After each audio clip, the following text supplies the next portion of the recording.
آیات کے پردے میں نشانات کا مخزن، قرآن کا ہر حرف کرامات کا مخزن۔ اعوذ باللہ من الشیطان الرجیم، بسم اللہ الرحمن الرحیم۔ الطلاق مرتان فامساک بمعروف او تسریح باحسان، فان طلقها فلا تحل له من بعد حتى تنکح زوجا غیرہ، فان طلقها فلا جناح علیہما ان یتراجعا ان ظنا ان یقیما حدود اللہ وتلک حدود اللہ یبینھا لقوم یعلمون۔ سورۃ البقرہ آیت نمبر 230-31۔ اللہم صلی علی محمد وعلی آل محمد کما صلیت علی ابراہیم وعلی آل ابراہیم انک حمید مجید۔ اللہم بارک علی محمد وعلی آل محمد کما بارکت علی ابراہیم وعلی آل ابراہیم انک حمید مجید۔ یہ جو آیت ابھی میں نے آپ کی خدمت میں پڑھی ہے، اس کا ترجمہ یہ ہے کہ ایسی طلاق جس میں رجوع ہو سکے 2 دفعہ ہو سکتی ہے، پھر یا تو مناسب طور پر روک لینا ہوگا یا حسن سلوک کے ساتھ رخصت کر دینا ہوگا۔ پھر اگر اوپر کی بیان کردہ 2 طلاقوں کے گزر جانے کے بعد بھی خاوند اسے تیسری طلاق دے دے تو اس کے بعد وہ عورت اس کے لیے جائز نہ ہوگی جب تک کہ وہ اس کے سوا کسی دوسرے خاوند کے نکاح میں نہ آ جائے۔ لیکن اگر وہ بھی اسے طلاق دے دے تو ان دونوں کو بشرطے کہ انہیں یقین ہو کہ وہ اللہ کی مقرر کردہ حدوں کو قائم رکھ سکیں گے، آپس میں دوبارہ رجوع کر لینے پر کوئی گناہ نہ ہوگا، اور یہ اللہ کی مقرر کردہ حدیں ہیں جنہیں وہ علم والے لوگوں کے لیے کھول کر بیان کرتا ہے۔ سامعین کرام، ہم آیات کے شان نزول کے حوالے سے بعض پروگراموں میں ذکر کر چکے ہیں۔ اس پروگرام میں ہم یہ ذکر کریں گے کہ طلاق والی آیات کا شان نزول کیا ہے۔ اسلام نے عورت کو بہت سے حقوق دیے، جن میں سے ایک طلاق کا حق بھی تھا۔ عیسائیت میں، بالخصوص رومن کیتھولک عیسائیوں میں ابھی تک یہ عقیدہ رائج ہے کہ عورت کو اس وقت تک طلاق نہیں دی جا سکتی جب تک کہ اس کا بدکار ہونا ثابت نہ کیا جائے۔ چنانچہ جب انگلینڈ کے بادشاہ ہنری 8 نے اپنی پہلی بیوی کو طلاق دینا چاہی تو اس وقت کے، کیونکہ وہ دوسری شادی کرنا چاہتا تھا، اس وقت کے پوپ نے اجازت نہیں دی۔ وہ رومن کیتھولک چرچ کا پوپ تھا۔ یہ 1534 کا واقعہ ہے۔ تو اس وقت اجازت نہیں ملی، جس پر ہنری 8 نے رومن کیتھولک چرچ سے علیحدگی اختیار کی اور ایک نئے چرچ کی بنیاد رکھی۔ اس کا نام اس نے چرچ آف انگلینڈ رکھا اور کہا کہ میں ہی اس کا سربراہ ہوں۔ اسلام فطرت کا مذہب ہے۔ اسلام ہرگز اس بات کا قائل نہیں ہے کہ شادی کو کسی صورت بھی ختم نہیں کیا جا سکتا، بلکہ بعض حالات میں اسلام یہ اختیار دیتا ہے کہ جب شادی شدید اذیت کا اور تکلیف کا باعث بن جائے اور اکٹھا رہنا ممکن نہ ہو تو میاں بیوی علیحدگی لے سکتے ہیں۔ اور اس حوالے سے قرآن کریم میں ایک واقعہ حضرت زید اور حضرت زینب کے حوالے سے ملتا ہے کہ جن کا طلاق کے حوالے سے ذکر آیا۔ لیکن سامعین کرام، اس بات کو ہرگز نظر انداز نہیں کرنا چاہیے کہ طلاق کو اسلام میں ابغض الحلال یعنی جائز امور میں سب سے زیادہ ناپسندیدہ قرار دیا گیا۔ اسلام سے پہلے جو عورتوں پر طرح طرح کے مظالم ڈھائے جاتے تھے، ان میں سے ایک یہ ظلم تھا کہ مرد عورت کو کل معلقہ چھوڑ دیتے تھے، یعنی نہ طلاق دیتے تھے نہ آباد کرتے تھے، عورت کو علیحدگی کا حق حاصل نہیں تھا۔ تو یہ جو آیت پڑھی ہے، اس کے حوالے سے، اس کے شان نزول کے حوالے سے حضرت عائشہ رضی اللہ تعالیٰ عنہ بیان کرتی ہیں کہ اسلام سے پہلے عرب میں یہ طریقہ رائج تھا کہ خاوند جتنی چاہے طلاقیں دیتا چلا جائے اور عدت میں رجوع کرتا چلا جائے، اور اس کو کسی قسم کی کوئی پکڑ نہیں ہوتی تھی، اور وہ ایسا کر سکتا تھا۔ عورت کو تنگ کیا کرتے تھے، تکالیف دیا کرتے تھے۔ چنانچہ حضرت عائشہ رضی اللہ تعالیٰ نے بڑی تفصیل سے اس کا ذکر فرمایا، اور ہوا یہ کہ حضرت عائشہ رضی اللہ تعالیٰ عنہ بیان فرماتی ہیں کہ ایک عورت میرے پاس آئی اور اس عورت نے یہ کہا، اس نے کہا کہ دیکھیں میرے خامند نے میرے ساتھ عجیب سلوک کیا۔ وہ سلوک یہ ہے کہ میرا خامند کہتا ہے کہ خدا کی قسم میں نہ تجھے طلاق دوں گا کہ تو مجھ سے الگ ہو جائے، اور نہ ہی میں تجھے آباد کروں گا۔ لا اطلقو کے آبادہ، نہ تو میں تجھے طلاق دوں گا، ولا آوی کا آبادہ، اور نہ ہی میں تجھے کبھی دوبارہ آباد کروں گا۔ تو اس پر حضرت عائشہ رضی اللہ عنہ فرماتی ہیں کہ اس عورت نے بیان کیا کہ یہ کیسے ہوگا؟ اس نے کہا کہ ہوگا یہ اس طرح کہ میں تجھے طلاق دوں گا، جب عدت پوری ہونے لگے گی تو میں رجوع کر لوں گا۔ تو یہ جب حضرت عائشہ رضی اللہ تعالیٰ عنہ کو یہ بات پتہ لگی تو عائشہ کہتی ہیں کہ میں خاموش رہی اور میں نے حضرت صلی اللہ علیہ وسلم کا انتظار کیا اور حضرت صلی اللہ علیہ وسلم کی خدمت میں یہ کیس پیش کیا کہ اس طرح لوگ کر رہے ہیں اور اس طرح خواتین کو تکلیف کا سامنا کرنا پڑ رہا ہے، نہ آباد کرتے ہیں، نہ چھوڑتے ہیں، نہ طلاق دیتے ہیں، اور عورت کو کل معلقہ چھوڑا ہوا ہے۔ تو حضرت صلی اللہ علیہ وسلم بھی خاموش ہو گئے، لیکن اس موقع پر حضرت عائشہ رضی اللہ عنہ بیان فرماتی ہیں کہ اس موقع پر یہ والی آیت نازل ہوئی کہ الطلاق مرتان فامساک بمعروف او تسریح باحسان، کہ یعنی طلاق جس میں رجوع ہو سکتا ہے وہ صرف 2 مرتبہ ہے، اور اگر تیسری طلاق دے دی تو اس کے بعد دائمی جدائی ہے۔ تو اس طریقے سے وہ ظلم جو عورتوں کے خلاف تھا وہ ظلم ختم ہوا۔ اب رواج کیا تھا اس زمانے میں؟ وہ رواج یہ تھا کہ جس قدر مرضی مرد طلاقیں دیتا چلا جائے اور رجوع کرتا چلا جائے، اس کو، جیسا کہ میں نے عرض کیا، اس کو کسی قسم کا کوئی مسئلہ نہیں تھا اور وہ ایسا کر سکتا تھا۔ لیکن اسلام نے آ کے اس کو ختم کیا، اس رواج کو، اس ظلم کو، اور اسلام نے یہ بتایا کہ طلاق کا پروسیس ہے کیا، کس طریقے سے اس کو، اگر میاں بیوی آپس میں راضی نہیں ہے اور خاوند جو ہے وہ کسی وجہ سے چھوڑنا چاہتا ہے تو اس کے لیے کیا طریقہ استعمال کیا جاتا ہے۔ قرآن کریم سے یہ پتہ لگتا ہے کہ کسی شخص کے لیے اپنی بیوی کو طلاق دینے کے 3 مواقع ہیں۔ چنانچہ جو لفظ ہے الطلاق مرتان، اس میں یہ پتہ لگتا ہے کہ وہ طلاق جس میں رجوع ہو سکتا ہے وہ 2 مرتبہ ہے، اور اس کا طریقہ یہ ہے کہ ایک شخص اپنی بیوی کو مثلا 1 مہینے میں طلاق دے، اور جب اس کی عدت شروع ہو جائے تو اس کو کاؤنٹ کرے عدت کتنی ہے، اگر عدت جو ہے وہ 3 حیض ہے، یا پھر اگر حیض نہیں آتا تو پھر 3 مہینے ہے، اگر وہ عورت حاملہ ہے تو اس کی عدت جو ہے وہ وضع حمل تک ہے، یعنی کہ جب تک کہ بچہ پیدا نہیں ہو جاتا۔ اس عدت کے دوران اگر وہ صلح کرنا چاہتے ہیں تو خاوند جو ہے وہ یہ کہے گا کہ میں اپنی طلاق واپس لیتا ہوں، یا صلح کی کوئی کوشش کرے تو یہ صلح کی کوشش ہی اس کا رجوع شمار ہوگا۔ لیکن اگر اس نے طلاق دے دی اور عدت کا زمانہ گزر گیا تو اس صورت میں اب اگر دوبارہ وہ اسی خاتون سے صلح کرنا چاہتا ہے تو اس کا یہ حل ہے کہ اگر خاتون راضی ہے تو نیا نکاح ہوگا، نئے نکاح کے ذریعے سے صلح ہو جائے گی، لیکن عدت کے دوران بغیر نئے نکاح کے صلح ہوگی۔ لیکن اگر عدت گزر جائے تو پھر نئے نکاح سے صلح ہوتی ہے،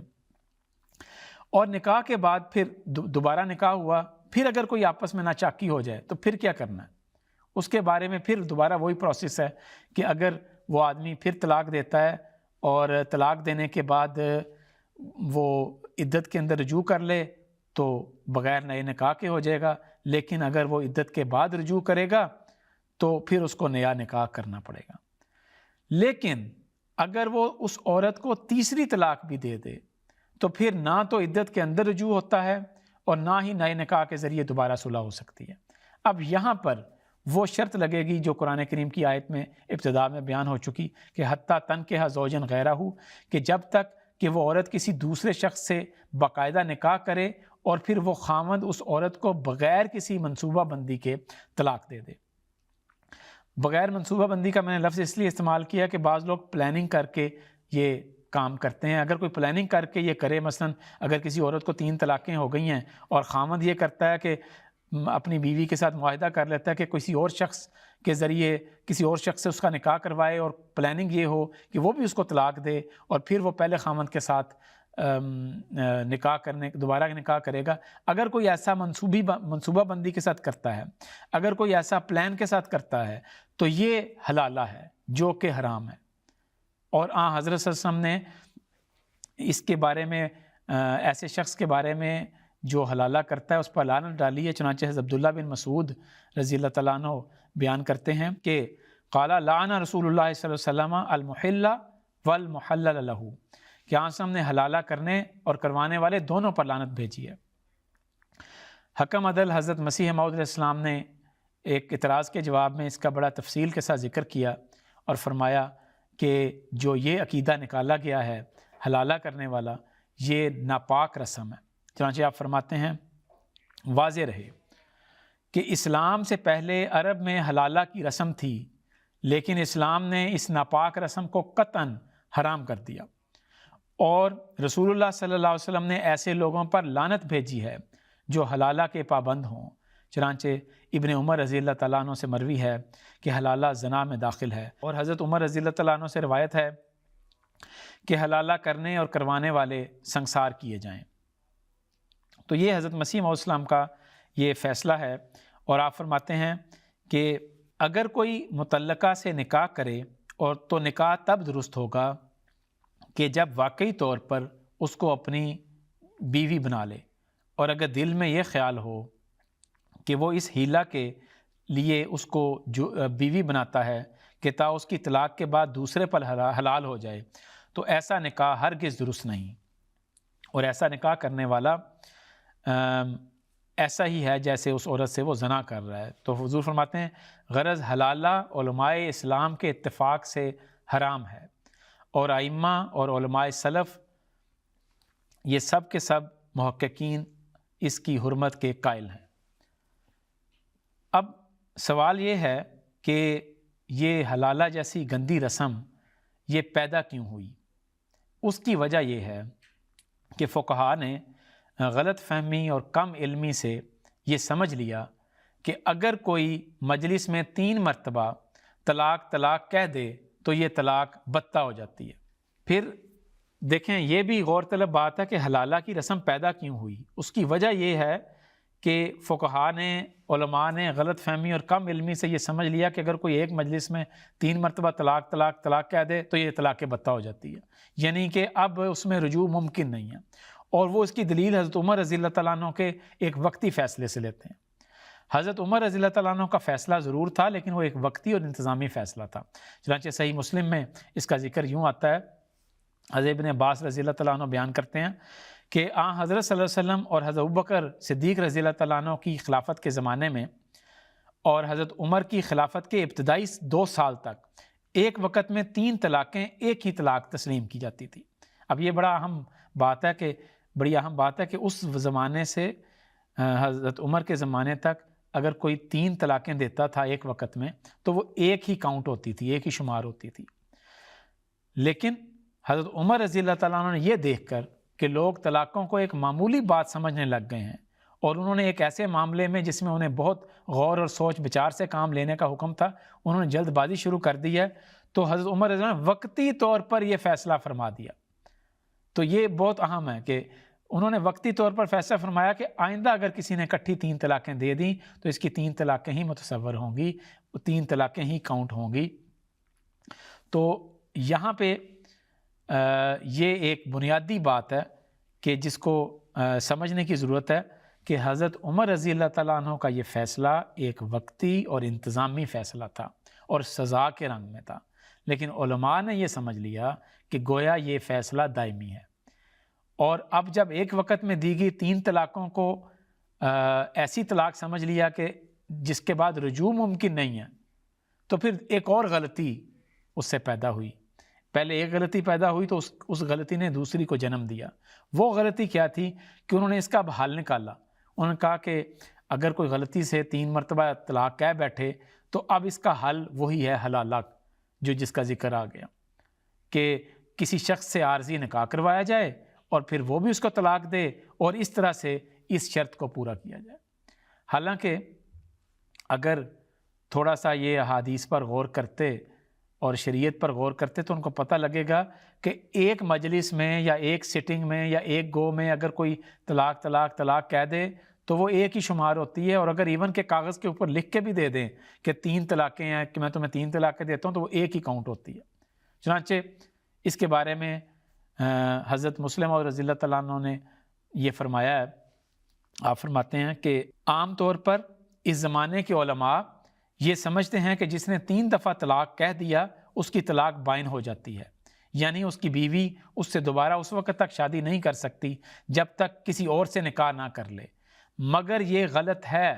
فرمایا مگر یہ غلط ہے، ہمارے ملک میں یہ طلاق مذاق ہو گئی ہے اور اس کا علاج حلالہ جیسی گندی رسم سے نکالا گیا ہے۔ تو یہ تفسیر صغیر کے فٹ نوٹ میں حضور نے اس کی بڑی